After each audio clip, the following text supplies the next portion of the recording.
They're asking you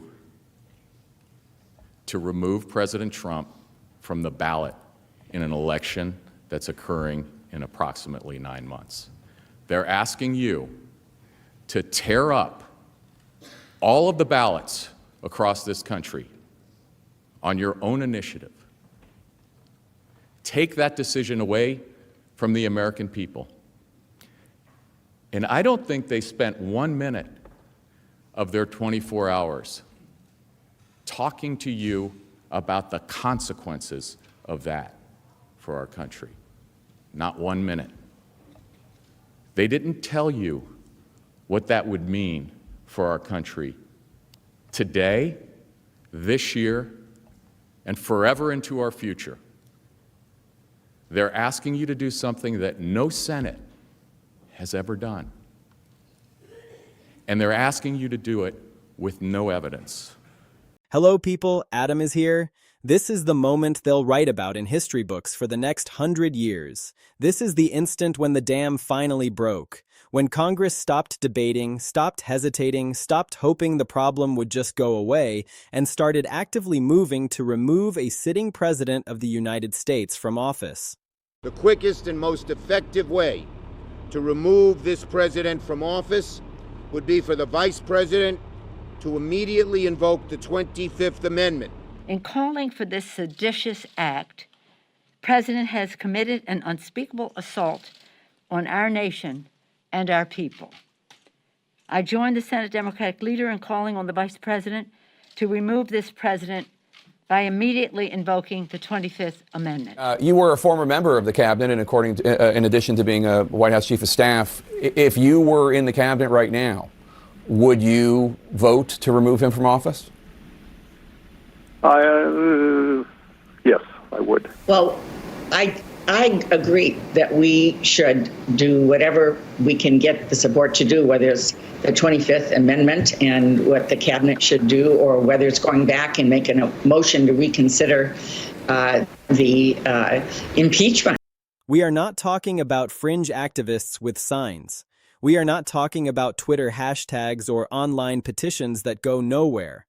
We are talking about 38 United States senators, 38 elected officials with real power, real staff, real committees, real votes, putting their names on a formal official demand for Donald Trump's immediate removal from office. Let that sink in for a moment. I will be voting to acquit the president. In the wake of an 11-day trial, the jurors got their say today. That I will vote to remove President Donald Trump from office. I'm voting no on both of these articles. He absolutely, unequivocally is guilty. Senate Democrats argued acquittal will embolden the president. Republicans in the Senate are offering him unbridled power without accountability, and he will gleefully seize that power. Republicans said a conviction would undermine the voters. The Senate has never removed a president. Though some did concede that Mr. Trump pressured Ukraine using U.S. funds. It was wrong for him to ask a foreign country to investigate a political rival. 38 senators are publicly saying the president needs to go. Not after the next election. Not after some investigation wraps up. Now. Immediately. Today. This is absolutely unprecedented. This is the kind of seismic political event that reshapes everything, and it's happening in real time while you're reading these words. But here's what makes this even more stunning. Those 38 senators aren't alone. Nearly 1 million Americans, 973,000 to be precise, signed a petition demanding Trump's removal. And those signatures weren't just collected online and forgotten. They were physically delivered to Congress. The United States Capitol literally received almost 1 million voices saying, "Get him out." When has that ever happened in modern American history? When have we ever seen this level of coordinated, institutional pressure to remove a sitting president through constitutional means? This is not normal. This is not politics as usual. This is a full-blown constitutional crisis with the clock ticking and the stakes higher than they've been since the Civil War. And here's the craziest part. Congress is actually debating this. Right now. Emergency sessions, floor speeches, coalition building, senators working the phones, trying to line up votes, trying to figure out if they have the numbers to actually pull this off. This isn't a hypothetical exercise. This isn't academic speculation. This is real, live, ongoing legislative action aimed at terminating a presidency. So what the hell happened? What did Trump do that finally pushed serious establishment politicians to this breaking point? What crossed the line so dramatically that 38 senators are willing to risk their careers, their committees, their re-election prospects, all of it, to get him out? It wasn't one thing, it was everything converging at once like a perfect political hurricane. Start with the court defiance. That's the big one. That's the constitutional atom bomb at the center of this entire crisis. Trump ordered the executive branch to ignore federal court orders on immigration and deportations, not challenge them, not appeal them, ignore them, flat out defy them. Do you understand what that means in a constitutional system? The courts interpret the law. That's their job. That's why we have 3 branches of government. When a president says, "I don't care what the judges say, I'm doing what I want anyway," that's not a policy disagreement. That's not a political fight. That's a direct assault on the separation of powers. That's the kind of thing that turns constitutional republics into dictatorships. And Trump has been doing it for months. Mass deportations rolling forward despite court orders to stop. Federal agencies instructed to disregard judicial rulings. The entire machinery of the executive branch weaponized against the judiciary. It's not a gray area. It's not something reasonable people can debate. It's a clear, unambiguous violation of the most basic principles of American government. That's what finally woke Congress up. That's what made 38 senators say, "Enough." But the court defiance isn't happening in a vacuum. It's happening alongside mass deportation policies that are tearing communities apart and raising fundamental questions about due process and human rights. It's happening while the country is still reeling from the Epstein scandal, while Pam Bondi is being confronted by victims, while the Speaker of the House is attacking reporters, while 42 American soldiers just died in an Iran conflict that keeps escalating with no end in sight. All of it is happening at once. All of it is piling up faster than the system can process, and Congress is finally at the breaking point. The 31 Democratic senators who sent that original letter back in late 2025 started this ball rolling. They laid out the case that Trump's conduct was so egregious it warranted impeachment or invocation of the 25th Amendment. But now the number has grown. Now it's 38. That means moderates are getting involved. That means serious institutionalists who don't normally jump on partisan bandwagons are looking at the situation and concluding Trump needs to go. That changes everything. That shifts the political math in ways the White House cannot ignore.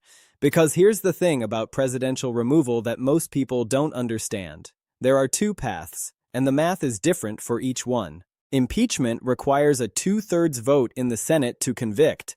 That's 67 senators. Nobody thinks that's happening right now. The votes aren't there. But the 25th Amendment is a completely different animal.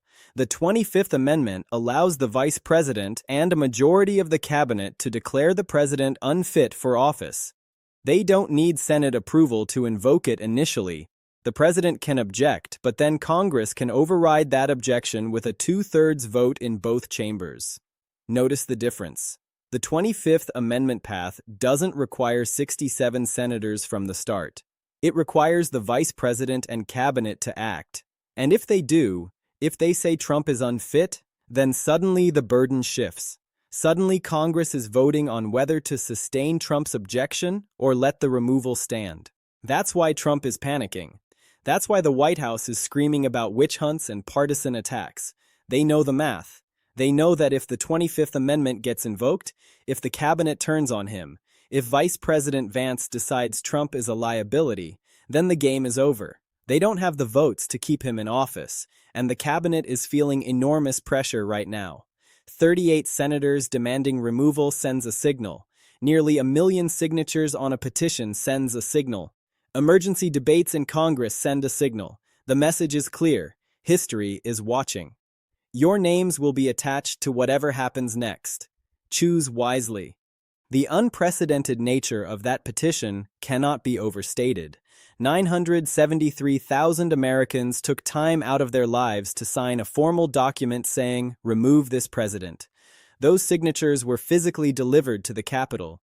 Members of Congress had to receive them, had to acknowledge them, had to confront the fact that nearly 1 million of their constituents are terrified of where this presidency is heading. Petitions don't usually move Congress. But 1 million signatures? That's different. That's a political statement that can't be ignored. That's a message that voters are paying attention and they want action. And the timing couldn't be more critical. The midterms are looming. Republicans are watching their political futures flash before their eyes. If they're seen as defending Trump while he defies court orders, while the economy struggles, while the Iran war drags on, while scandal after scandal engulfs the administration, they're going to get destroyed. They're going to lose the House. They're going to lose the Senate. They're going to become a permanent minority party. So some of them are thinking about jumping ship. Some of them are quietly telling colleagues they might support removal if it comes to a vote. Some of them are calculating that distancing themselves from Trump is the only way to survive politically, and every defection builds momentum. Every Republican who breaks ranks makes it easier for the next one to do the same. Every crack in the wall widens the path to removal. The White House sees this happening. They're not stupid. They know the numbers are moving in the wrong direction. That's why Trump is lashing out. That's why he's attacking the courts even more aggressively. That's why he's trying to project strength, trying to intimidate potential defectors, trying to make an example of anyone who dares to cross him. But here's the irony. The more he attacks the courts, the more he proves the case for removal. The more he acts like a dictator, the more he demonstrates exactly why the 25th Amendment exists. Every defiant statement, every ignored court order, every rant about judicial overreach just adds fuel to the fire. The economic situation is adding pressure too. Gas is still over $6 a gallon. Groceries are still unaffordable for millions of families. People are struggling, and they're looking at Washington wondering why their government is paralyzed by constitutional crisis instead of helping them. Congress can't address the economy while they're debating presidential removal. They can't pass legislation. They can't confirm nominees. They can't do anything except fight over whether Trump stays or goes. The longer this drags on, the worse the economy gets, and the more pressure builds on Congress to resolve the crisis one way or another. The connection to the broader scandals is crucial here. This removal effort isn't happening in isolation. It's happening alongside the Epstein revelations, alongside the Bondi cover-up allegations, alongside the Iran war powers crisis that just killed 42 Americans, alongside the Speaker of the House physically threatening reporters. All of it is happening at once, creating an overwhelming sense that the entire government is spinning out of control. Congress is under pressure from every direction simultaneously. The courts are demanding compliance. The military is worried about unconstitutional orders. The press is under attack. Victims are confronting officials. The public is terrified. And at the center of it all is a president who keeps pushing, keeps testing boundaries, keeps daring someone to stop him. Someone finally is. The next few weeks will determine everything. Will the vice president and cabinet invoke the 25th Amendment? Will more senators join the removal call? Will the numbers reach a tipping point where removal becomes inevitable? Or will Trump somehow survive emboldened by another near miss, more convinced than ever that he's above the law? The answer depends on pressure. It depends on whether 38 senators become 40, become 50, become 60. It depends on whether the cabinet finds its spine. It depends on whether the American people keep demanding action. What we know for certain is this: we are in uncharted territory. We are living through a genuine constitutional crisis where the mechanisms of removal are being actively debated and pursued. This is not theoretical. This is happening. 38 senators have put their names on the line. Nearly 1 million citizens have done the same. Congress is holding emergency sessions. The White House is panicking. History is being written right now. The question is whether it will record that democracy held, that the institutions worked, that when push came to shove, the system contained a president who tried to break it, or whether it will record something much darker. Stay tuned, because this story is far from over. In fact, it might just be beginning. And whatever happens next will shape American politics for generations to come.